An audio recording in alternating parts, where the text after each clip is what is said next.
আসসালামু আলাইকুম। আপনারা সবাই কেমন আছেন? আশা করি আল্লাহর রহমতে ভালো আছেন।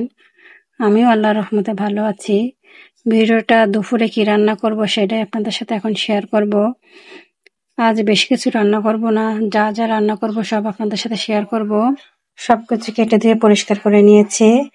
আজ আমি কলমি শাক চিংড়ি মাছ দিয়ে ভাজি করব, আর বার্লি মাছ দিয়ে উস্তে দিয়ে আলু দিয়ে রান্না করব। আসেন কিভাবে রান্না করি একটু একটু করে শেয়ার করবো আপনাদের সাথে। আমি এক পাশে শাক ভাজি করার জন্য পেঁয়াজ মরিচ এবং চিংড়ি মাছ ফেলে দিয়েছি, আর এক পাশে আমি উস্তের তরকারি রান্না করবো, এই জন্য করে মশলা কষিয়ে নিচ্ছি। মশলাটা ভাজা হয়ে গেছে, এবার শাকগুলো দিয়ে দিব।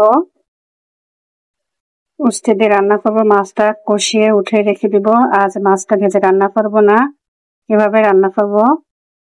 আর উস্তের তরকারিটা একটু ঝোল ঝোল করে রান্না করব, কারণ আমার মেয়ের একটু পেটে সমস্যা হচ্ছে, এর জন্য করে আমি কলমি শাক ভাজি করছি, আর উস্তে রান্না করব ঝোল ঝোল করে। ঠিক আছে, মাছটা কষিয়ে আমি উঠিয়ে রাখবো, তারপরে আমি উস্তেটা দিয়ে একটু কষিয়ে ঝোল দিয়ে দেবো। আজ কোনো হালকা ভাবে মশলা দিয়ে রান্না করছি, মানে পেটে সমস্যা হচ্ছে, এর জন্য।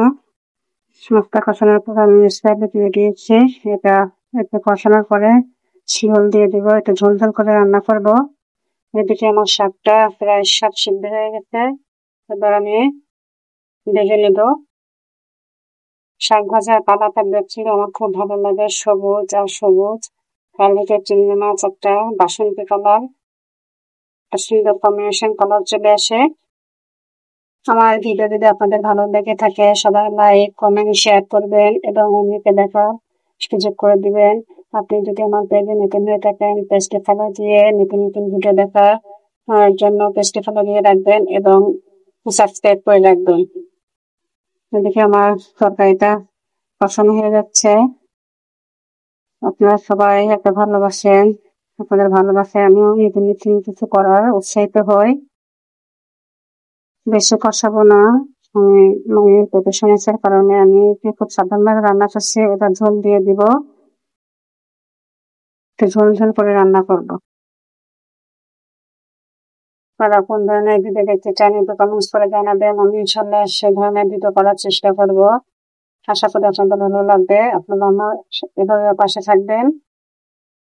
এদিকে আমার ভাতটাও হয়ে গেছে, আমি ভাত তুলে দিয়ে সবকিছু রান্না টান্না করার জন্য গুছিয়ে নিয়ে এদিকে রান্না শেষ হয়ে গেছে। এদিকে তরকারিটা মনে হয় উস্তেটা সিদ্ধ হয়ে গেছে, মাছ দিয়ে দিব এর ভিতরে।